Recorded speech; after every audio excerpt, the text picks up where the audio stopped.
J'ai fait ça avec des élèves d'une classe de 3e.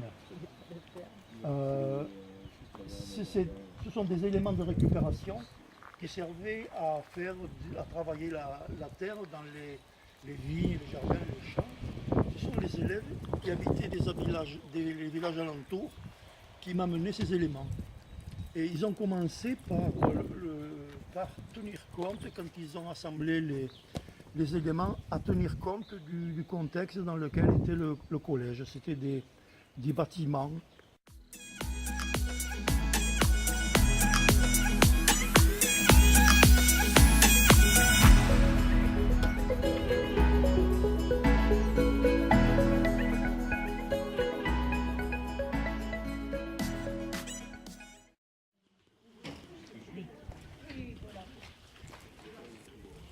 Alors nous allons à la rencontre des Gidia.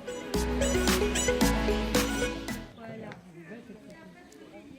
Avec deux belles sculptures en terre cuite, émaillée, avec des incrustations d'or et de platine. Ce sont une fourmi et une cigale qui est un peu perdue dans la végétation. Ces sculptures caractérisent celle qui les a faites parce qu'elle est à la fois cigale et fourmi. Cigale parce qu'elle chantait avec les chœurs du Capitole. Quand elle avait fini de chanter, elle rentrait dans son atelier et là, elle devenait fourmi. Elle prenait de l'argile et avec ses petites mains, elle maçonnait, elle modelait des formes, des sculptures, petites et grandes. Ce qu'il reste dans l'atelier, c'est en quelque sorte sa collection particulière.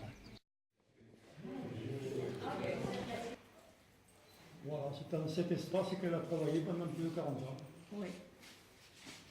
Assidûment et joyeusement. Oui, ça ce sont tous mes outils.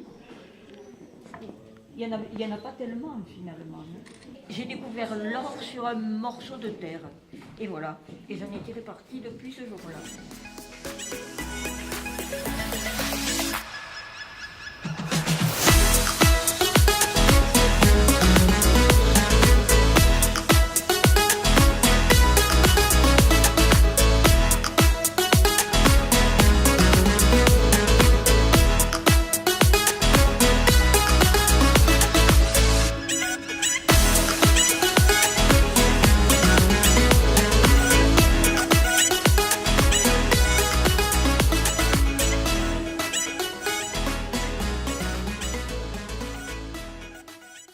J'ai rencontré ce personnage qui n'avait pas de bras, les mains étaient directement rattachées à ses épaules, et malgré ça, elle travaillait, voilà, depuis les épaules finalement. Elle était très bien organisée, très habile.